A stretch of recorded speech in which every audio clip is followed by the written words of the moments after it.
அல்லேலூயா. ஆண்டவருடைய நாமம் மகிமைப்படுவதாக.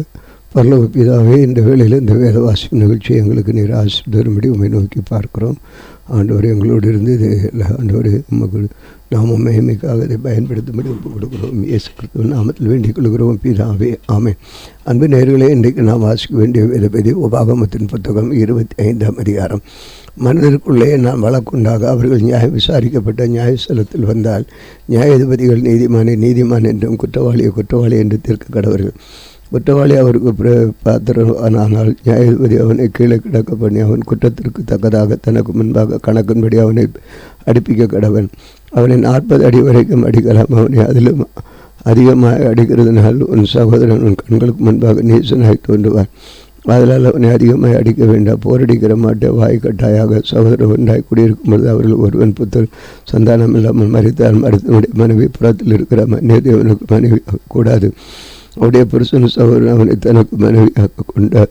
அவரிடத்தில் சேர்ந்த புருஷனுடைய சகோதரன் செய்ய வேண்டிய கடமை செய்ய கடவன். மறித்த சகோதரனுடைய பேரை சிறுவையில் மற்று போகாதபடி அவன் பேரை அவள் பேரும் தலைப்பிள்ளைகளுக்கும் தெரிவிக்க வேண்டும். அவன் தன் தகவனுடைய மனைவியை விவாகம் பண்ணாதிருந்தார்.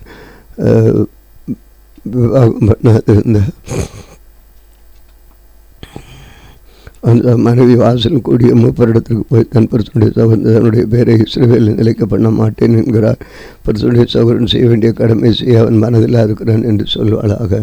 அப்பொழுது அந்த பட்டணத்தார் மூப்பர் அவனை அழைப்பிட்டு அவனுடைய பேசி அவன் அவளை விவாகம் பண்ணிக்கொள்ள எனக்கு சம்மதமில்லை என்று பிடிவாதமாக சொன்னால் அவர் அவருடைய மனைவி மூப்பரின் கண்களுக்கு முன்பாக அவனிடத்தில் வந்து அவன் காலில் இருக்கிற பாதரட்சியை கழட்டி அவன் முகத்திலே துப்பி தன் சகோதரன் வீட்டை கட்டாதவனுக்கு இப்படி செய்யப்பட வேண்டும் என்று சொல்ல கடவுள். இஸ்ரவேலில் அப்படிப்பட்டவன் வீடு பாதரட்சியை கலட்டி போடப்பட்ட வீடு எனப்படும். புருஷர் ஒருவர் சண்டை பண்ணி கொண்டிருக்கையில் ஒருவனுடைய மனைவி தன் புருஷனை அடிக்கிறவன் தன் கையில் அவனை தப்பும்படி வந்ததன் கையை நீட்டி அடிக்கிறவன் மானத்தை பிடித்தது உண்டானால் அவருடைய கையை தரிக்க கடவுள். கண் அவளுக்கு இறங்க வேண்டாம்.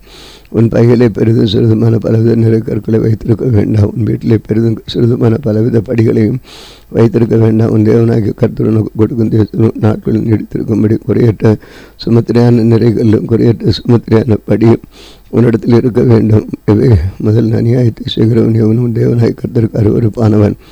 எகிப்திலிருந்து புறப்பட்டு வருகிற வழியிலே அமலேக்கு தேவனுக்கு பயப்படாமல் உனக்கு எதிராக வந்து நீ இழைத்து விட வைத்திருக்கையில் பின்வருகிற உன் பாளையத்திலுள்ள பல வினரை எல்லாம் வெட்டினான் என்பதை நினைத்திருவன். தேவனாகிய கருத்தை நீ சுதந்திரத்துக் கொள்ள உனக்கு கொடுக்கும் தேசத்தில் சுற்றுப்புறத்தார் உன் தேவனுடைய சத்துருக்கள் எல்லாம் தேவனாகிய கர்த்தர் விலைக்கு உன்னை இளைப்பார பண்ணும் பொழுது நீ அமலேக்கின் பேரை வானத்தின் இராதபடி காலிய பண்ண கடவாய்க்கிறே மறக்க வேண்டாம்.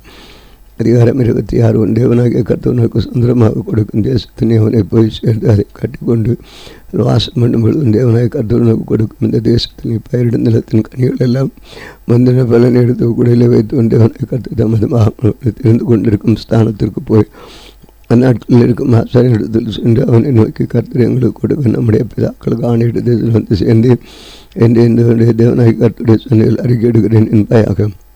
அப்பொழுது ஆசாரியன் அந்த கூடை உன் கையிலிருந்து வாங்கி அதை உன் தேவனாகிய கர்த்தரின் பலிபீடத்தின் முன்பாக வைக்கக்கூடாது.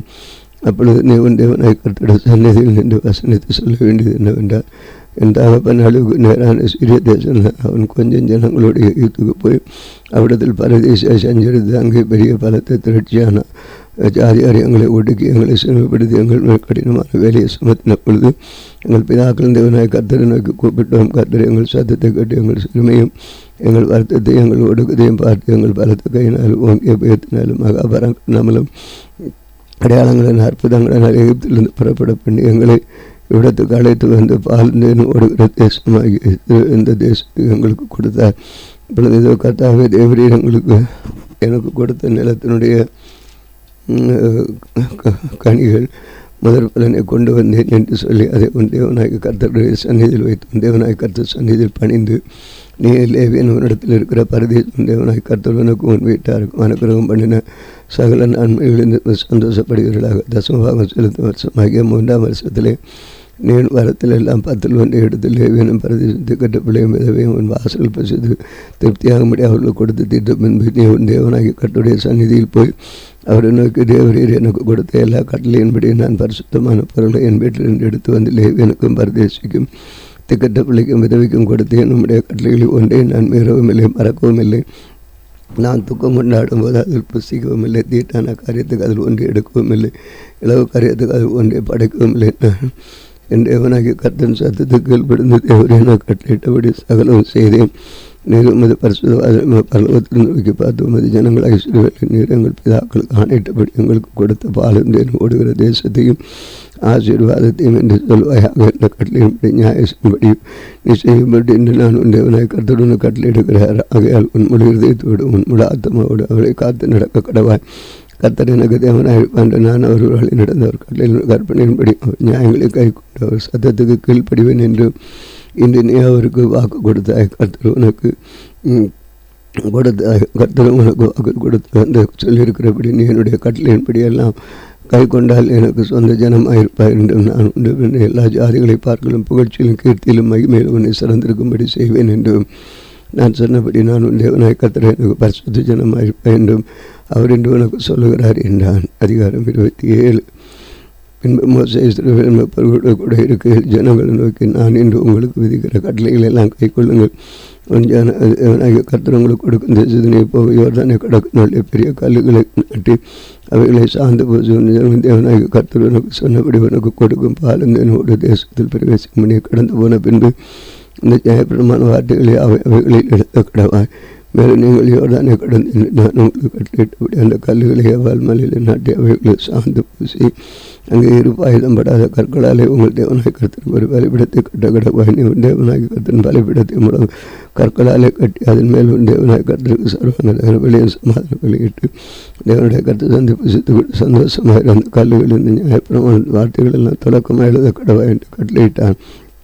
பின்னும் மோசே லேவியராகிய ஆசாரிகளும் கூட இருக்கையில் எல்லாரையும் நோக்கி இஸ்ரவேல் கவனித்து கேளு. நாளிலே உன் தேவனாய் கர்த்தருக்கு ஜனமான ஆகியால் நீ உன் தேவனாகிய கர்த்தருடைய சத்தத்துக்கு கீழ்ப்படிந்து நான் உனக்கு விதிக்கிறேன் அவருடைய கற்பனையின்படி அவருடைய கட்டளையின்படி செய்வாயாக என்று சொன்னான்.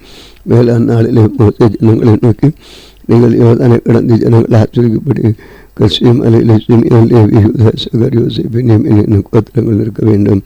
சாபம் கூறப்படும் பொருட்டு ஏவாள் மலையில் ரூபன் காத் ஆசேர் செபுலோன் தான் நப்தலி என்னும் கோத்திரங்கள் இருக்க வேண்டும். அப்போது லேவியர் சத்தமிட்டு இஸ்ரவேல் மனிதர் எல்லாரையும் பார்த்து, கர்த்தருக்கு அருவருப்பான காரியமாக தொழிலாளிகளுடைய கைவேலையில் செய்யப்பட்டதும் அரிக்கப்பட்டதுமான யாதொரு உண்டு பண்ணி ஒளிவிடத்திலே வைக்கிறவன் சபிக்கப்பட்டவன் என்பார்களாக. அதற்கு ஜனங்கள் எல்லாரும் பிரயோஜனமாக ஆமீன் என்று சொல்லப்படுவார்கள்.